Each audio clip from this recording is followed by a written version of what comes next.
Greetings from Castle Goring, from Mickey Aurora, and from me. Well,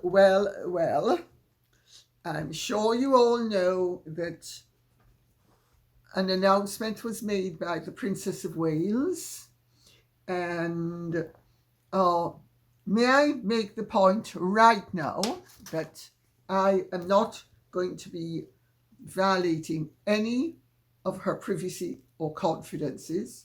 However, if you listened carefully to what she had to say, she made the point that she is optimistic.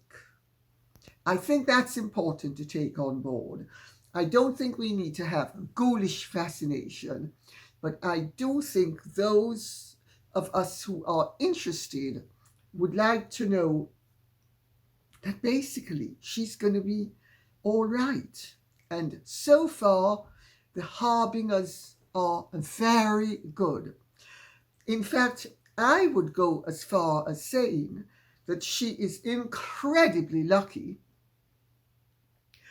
because as has happened with me in my life, what you think is going to be a problem and is a problem turns out to be a saving grace down the line.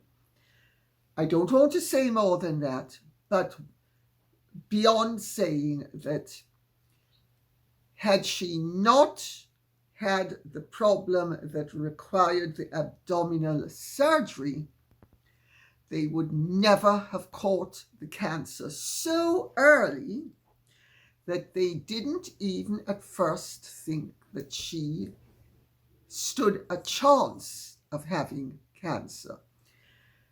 I will also make the point that has been made to me that the reason why she has had to make this announcement is the London clinic are aware of the fact that there was a definite breach.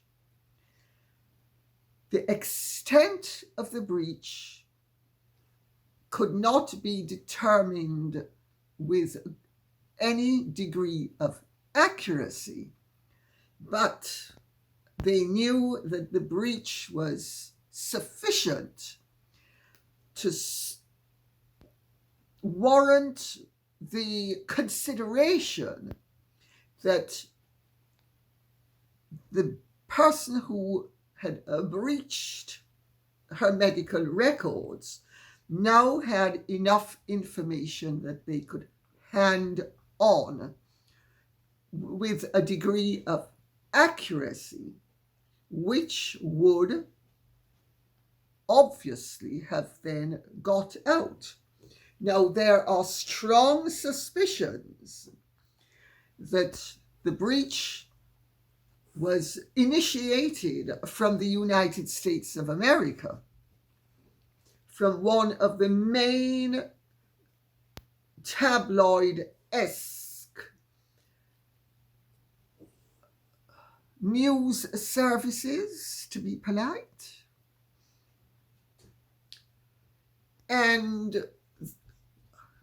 But we will get to all of that in a moment, because there is a trail of slime that leads straight to California, not accusing anybody of anything, but just saying the connections are suspected to lead straight back to California.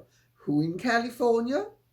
I leave that up to you to consider the various possibilities.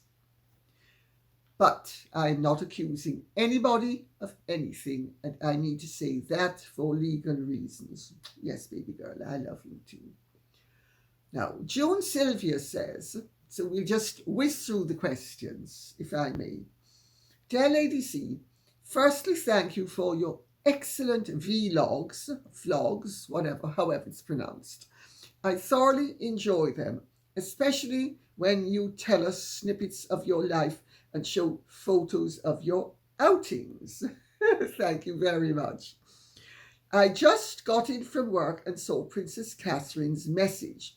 I hope the media et al. Are hanging their heads in shame and give Catherine the apologies she deserves. Looking forward to tomorrow's vlog. Much love. Thank you for that, June Sylvia. Oh, well, shameless people can't hang their heads in shame.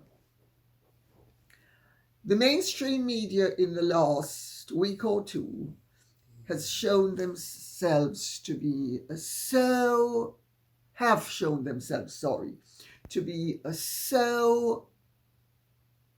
gross, so hysterical, so irresponsibly speculative, and so crazed with outlandish theories that if they had any shame, they would be hanging their heads in shame. But they don't have any shame. So have no fear. Not one of them is going to be hanging his or her head in shame. They are going to be brazening it out the way they brazen everything else out. So, Therese says, Lady C, did you see Princess Catherine's announcement? I did. I'm in tears. I do believe the media crescendo prompted her to make this difficult announcement. I do hope that her privacy will be respected from here on, and the intrusive speculation will not continue. Prayers for her. Well, let's not give too much credit where it isn't due.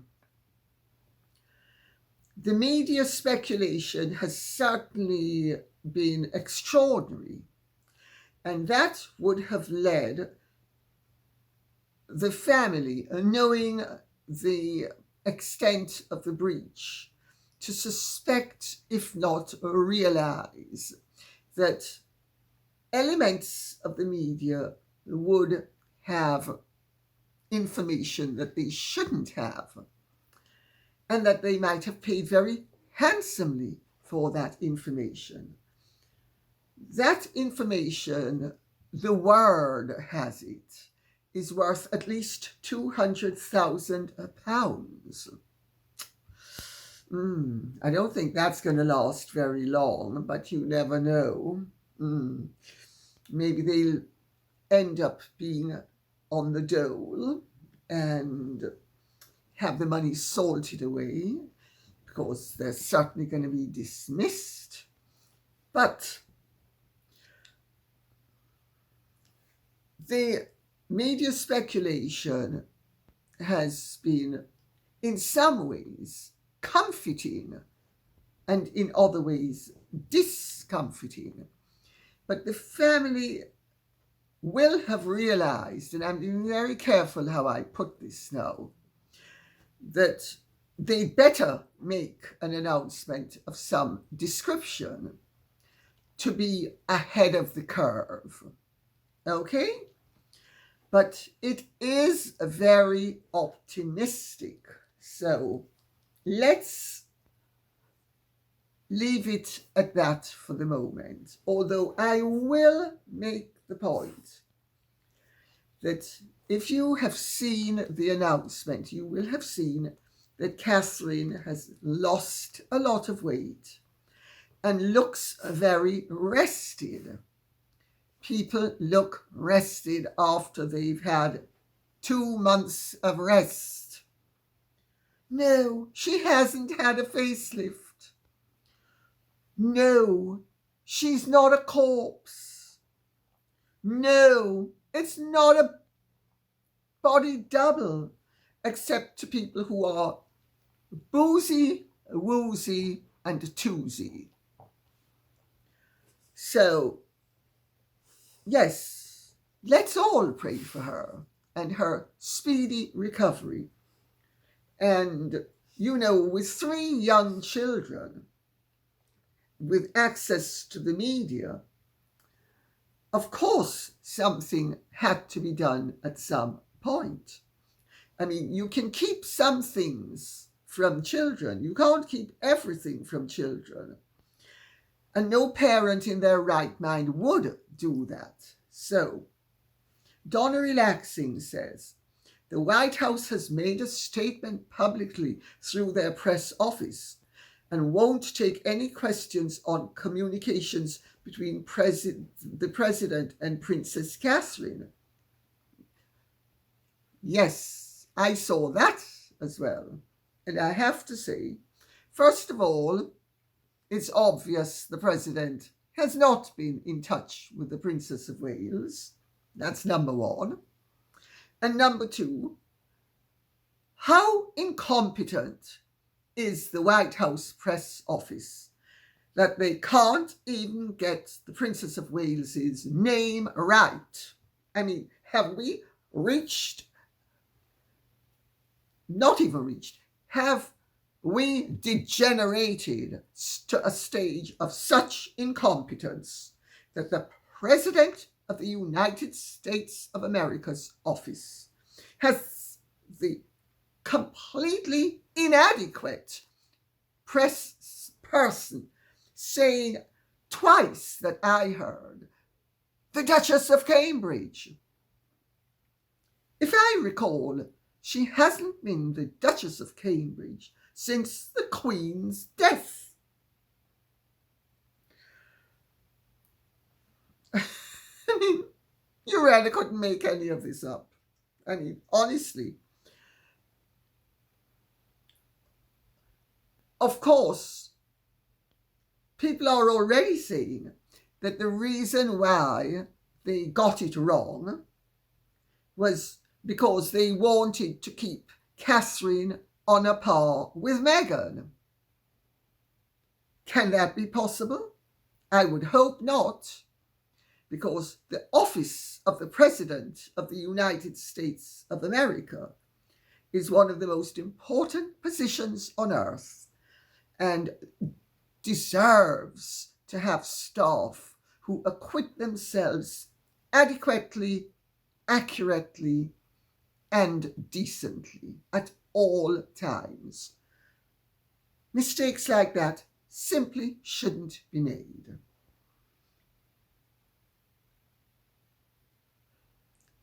Himabisht says, what is going on? King Charles's cancer diagnosis, Sarah Duchess of York's diagnosis, and now Princess Catherine.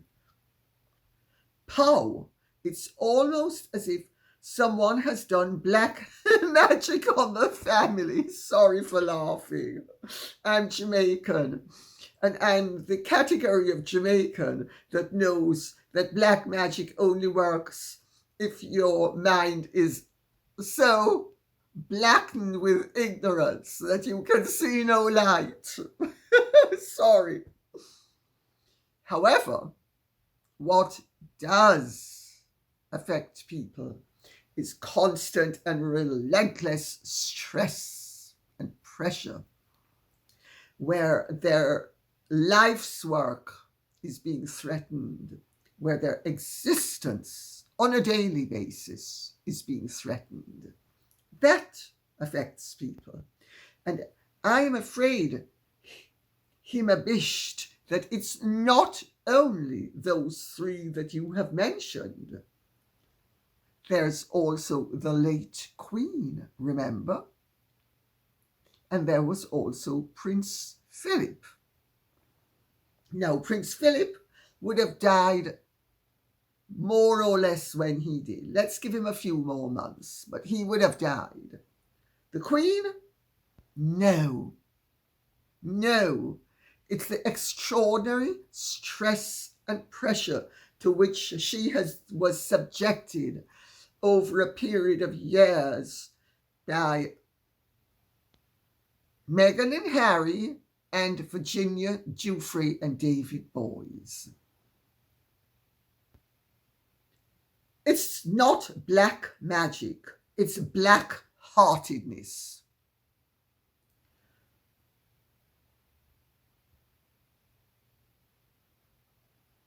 I don't think anybody in their right mind would think that the degree of abuse that has been hurled at the various members of the royal family, some overtly, some covertly, would have anything but a negative effect upon anybody's health. Meghan and Harry, congratulations. You've scored another point. Clever you. Fingers crossed. It doesn't need to be a plane crash. No. Oh, no. Put on enough pressure. The decks might be cleared. Lucky you. I wonder how many people you think are going to support you on the throne. And I'm not speaking about the 16 that you occupy at the moment. PWYN Tail says, you think maybe people will leave Catherine alone now? Well, one hopes that they're going to have some. And I'm taking this. No, I'm not. Let me read the whole thing. I'm so tired of hearing Susanna Lipscomb, royal expert. The girls. Help Monty to laugh. Go on. The royal expert on CNN. Say how they shouldn't be silent and all this BS. And now she has Catherine saying, oh, we really need to respect her and give her privacy, and compare it to Meghan's treatment by the press. Oh dear, oh dear. Girls, go look at those photographs of Meg's baby as she was perfecting the most wonderful prenatal progeny diving experience known to man. Oh, yes. And the press never reported upon it.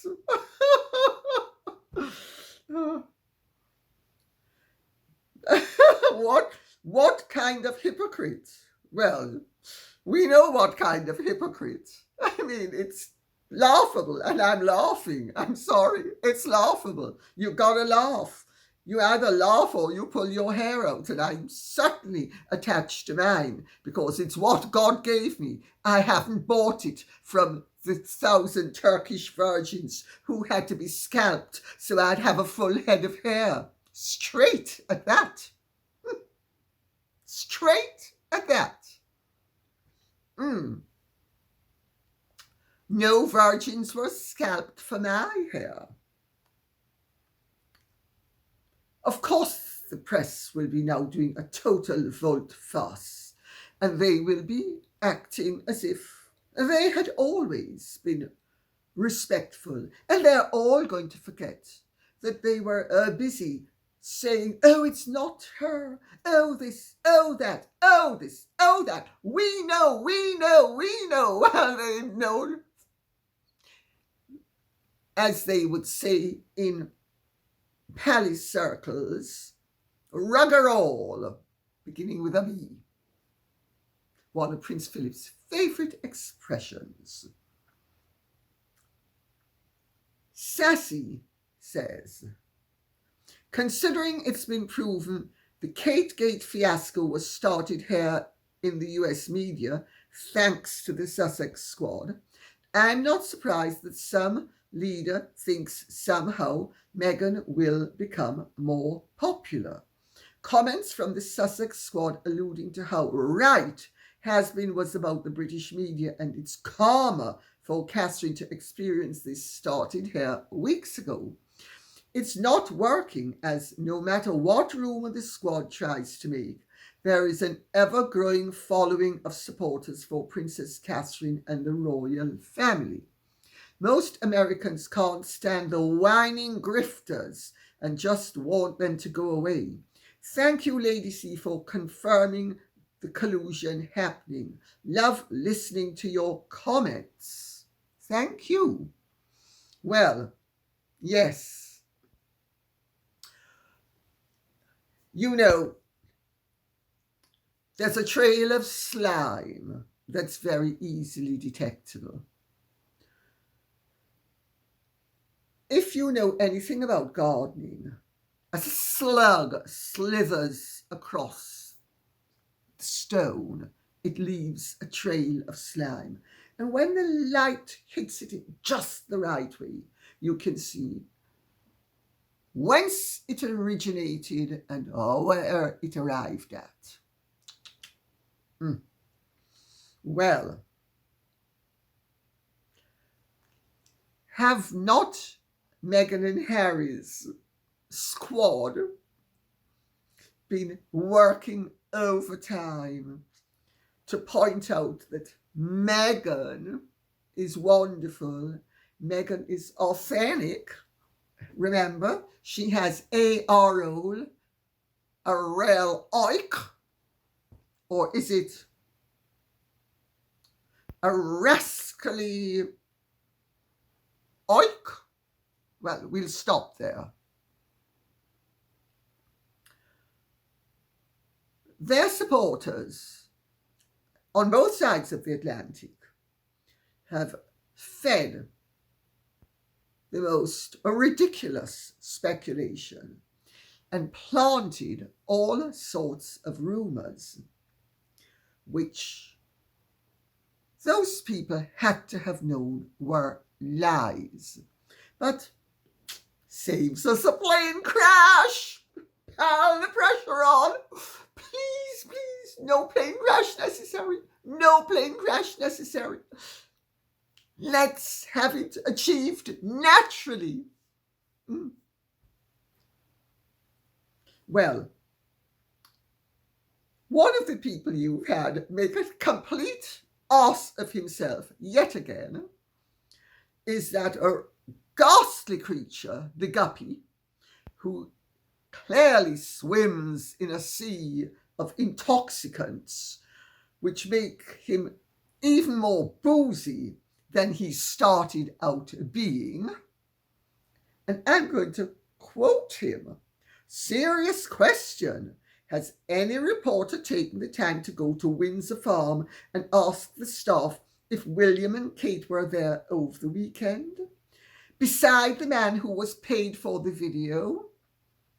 So, poor Mr. Silver is going to be denigrated and defamed as being a liar and a fraud by somebody who is of such fine lineage that he ran an escort agency and now runs a bot farm that's called Bot Sentinel. Let me continue. And asked the staff if William and Kate were there over the weekend, besides the man who was paid for the video. So, of course, that means it can't be right.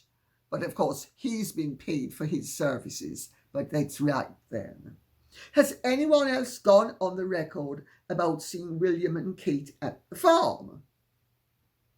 So, let me see if I understand this correctly.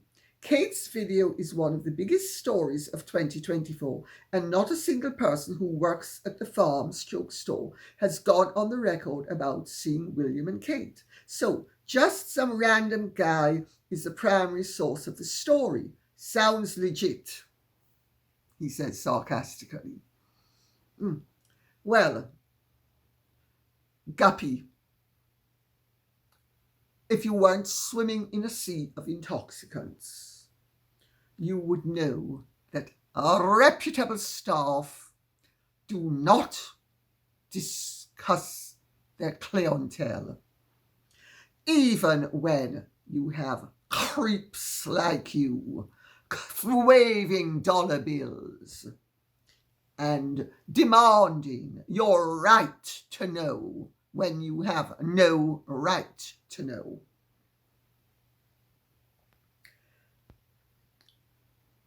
The truth is, all these people are so disgusting and reprehensible, and they have no knowledge of how decent people should behave, and they have no expectation of decent people behaving decently, and they therefore think that everybody is as low as they are. Well, Guppy, who's clearly so intoxicated, swimming in a sea of intoxicants that he is boozy by everything, aside from name as well as nature.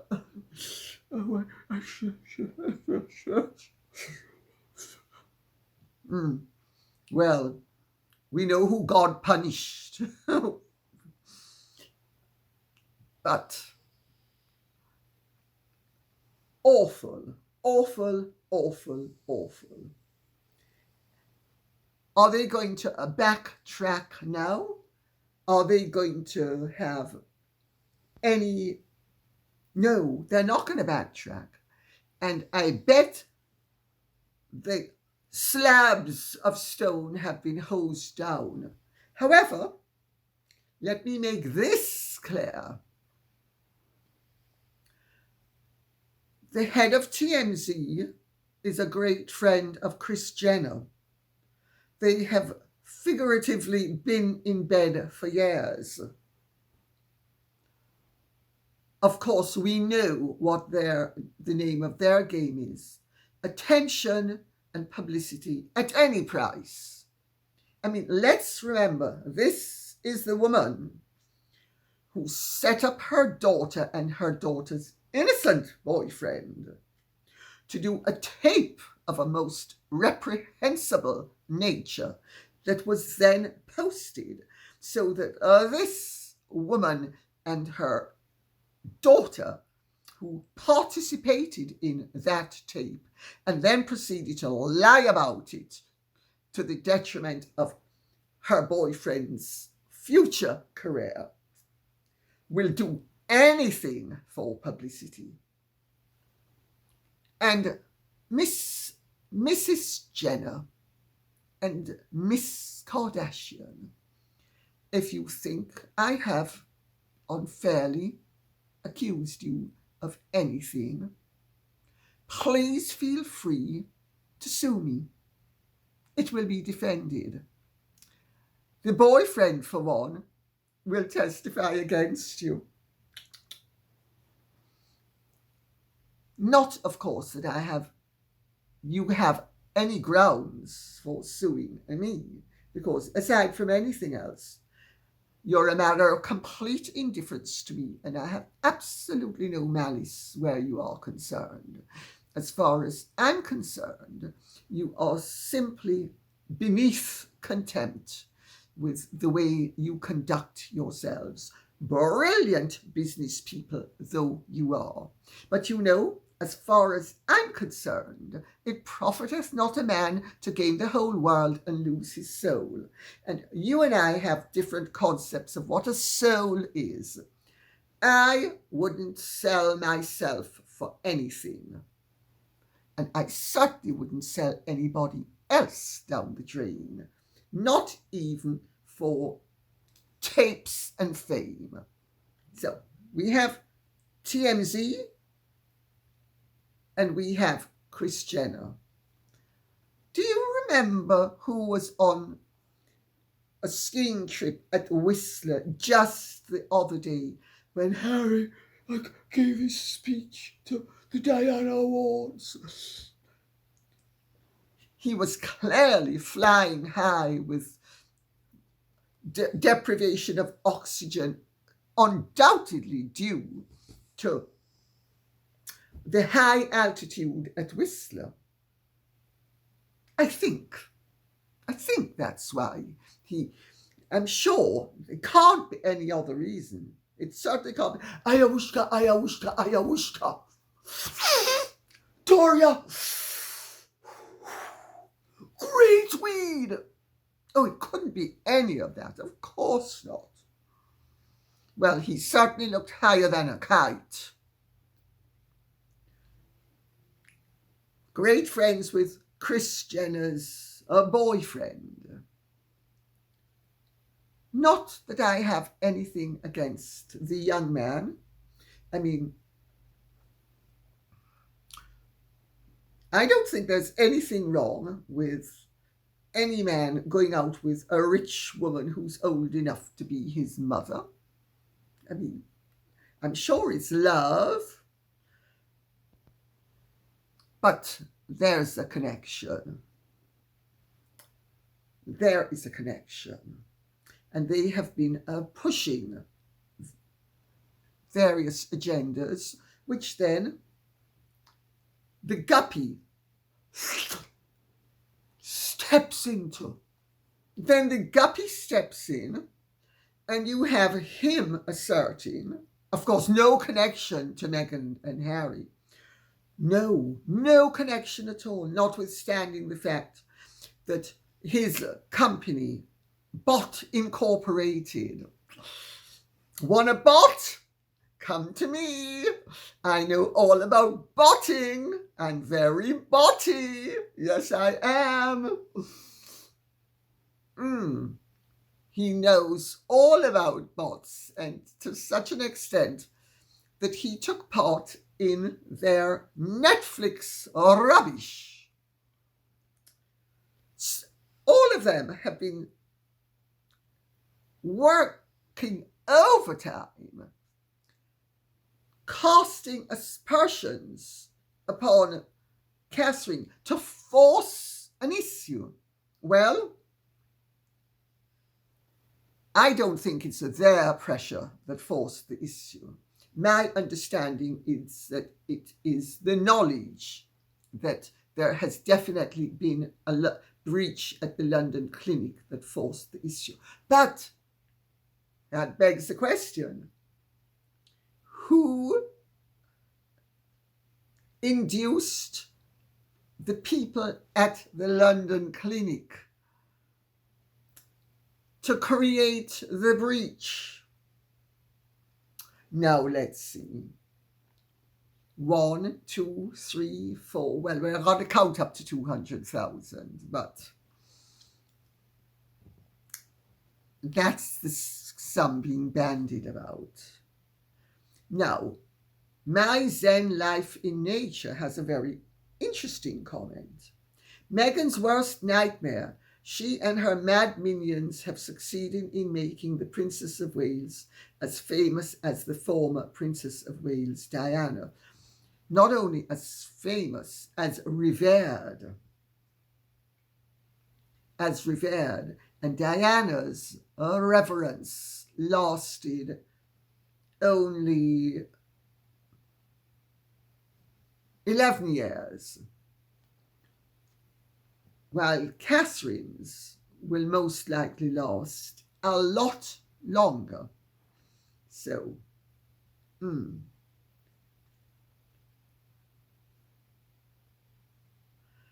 Maria IMC says, hello, Lady C. I'm waiting for your book with the utmost interest. Do you know if a Kindle version is going to come out? I'm very allergic, so I just can't buy physical books. Thank you. Yes, it's going to come out as an ebook. The 4th of April is publication date. Oh dear, oh dear. I wonder what the Guppy and TMZ and all of them are going to have to say. Well, I'm sure that they'll be able to get experts on diving to give their opinion. Maybe we'll start with the number one female diving expert of all time. What's her name? Leah Thomas.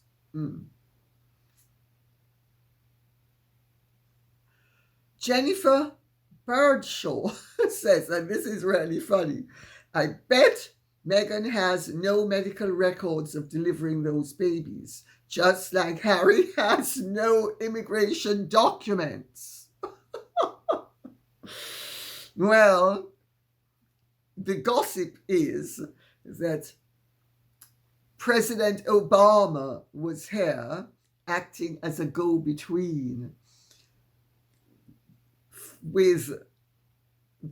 on behalf of President Biden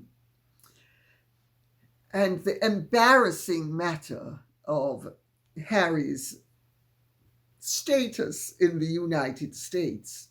And to those of you who think that people don't act as go-betweens, they do. It's a standard thing. It's you.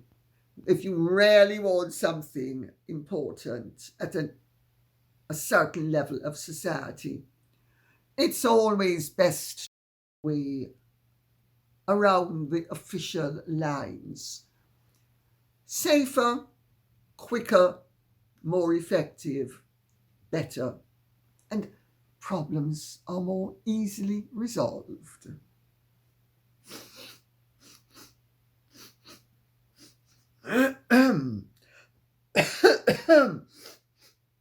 Girls, Marty needs some coke.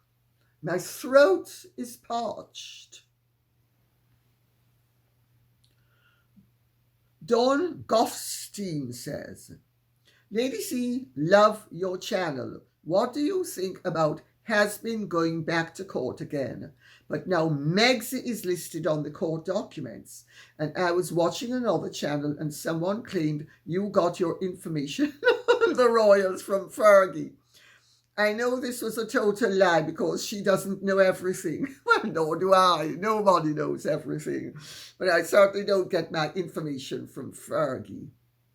I mean, I have nothing against Sarah York. I used to rather like her quite a lot. With the passage of time, I have liked her less. But that doesn't mean I dislike her. It simply means I like her less. And I won't even go into why I like her less. But I certainly don't dislike her, and I used to like her quite a lot. And there is no way I would be asking Sarah York for anything, and certainly not information. I mean, really. I don't think so. I've never quoted her in a book. She quoted me in her autobiography more than she quoted any other person. So, writer, I should say. So, that might tell you something. But yes, Harry is going gangbusters for News Group, which published the defunct News of the World and now publishes The Sun. And he is trying to get opened up matters going back to 1994 involving not only Megsy baby, everybody's been so mean and nasty to me.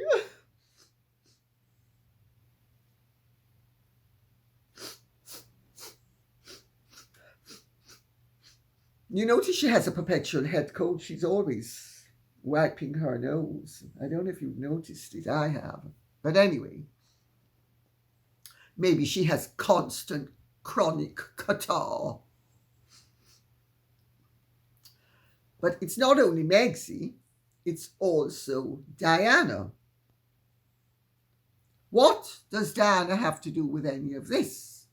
I mean, I don't recall that Diana has issued proceedings posthumously. And I don't recall Meghan has issued proceedings, post facto either. So, well, Harry has been accused quite rightly of having a scattergun approach. And he's trying to add a vast number of fresh allegations to his case. David Sherborne, his lawyer, is quite extraordinary. Capable, but extraordinary.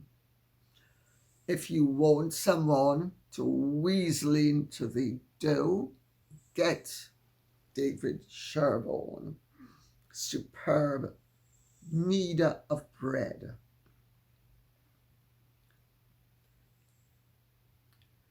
You know, he wants the court to consider events dating from as recently as 2016 and going back to 1994.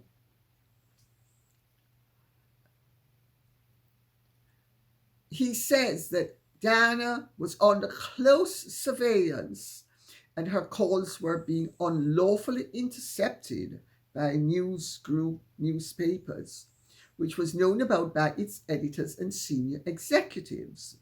He then makes a fatal mistake because, and I'm pretty damn sure William isn't going to be pleased about this one, they allude to a 21-page log of around 500 of Diana's pager messages, including some that had been used to inform articles in the News of the World, including one dating from 1995 about Oliver Hoare's divorce from his wife Diane. In the message, Oliver is saying that he's to Diana, thinking of you every minute, love you. Well, they better be careful what they try to bring up, because anybody who's read my book, The Real Diana, will know that Joseph Saunders, who was her great friend and financial advisor and a great friend of mine, covered for her when she had to have, let me put it this way, Oliver Hoare gave her a rather bigger present than was convenient, and she had to get rid of it. And this is what precipitated the 300 phone calls in a very short space of time, and the hanging up. And Diana comes out of this with absolutely no credit, because Diane de Valdena, who is still alive incidentally, is the widow of Oliver Hoare, had no intention of divorcing Oliver Hoare, nor did Oliver Hoare have any intention of divorcing his wife Diane, and Diana was going hell for leather to break up the marriage. Of course, he was bonking her, and he was therefore going to say he loved her. Isn't that what married men do with their girlfriends? But Diana wanted more, especially once she discovered that buns were baking in her oven. Well, so let's be singular about it. A bun was baking in her oven. Does Harry really want all of this to come out in a court of law? Or does he not care? Or does he not know? Or does it not matter to them? I mean, talk about traducing your mother's reputation and using every bit of anything that is at your disposal, including that which is going to damage your dead mother's reputation. I have to tell you, the antics of the Sussexes, the tremendous pressure that they exert on everyone as they aggressively go through life, wreaking destruction at the very moment they say they are behaving admirably.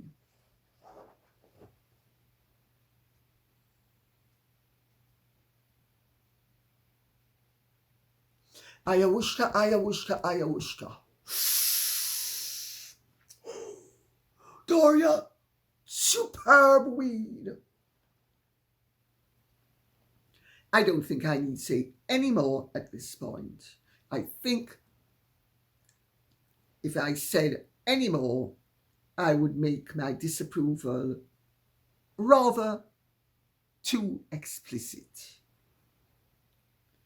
Because not only is Harry trying to create massive breaches in the legal process and trying to bend the statute of limitations, but he's doing it to introduce censorship via the back door. I sincerely hope Mr. Justice Fancourt knows what his duty is to the law, to this country, and to its citizens. And on that note, I will say thank you very much for listening.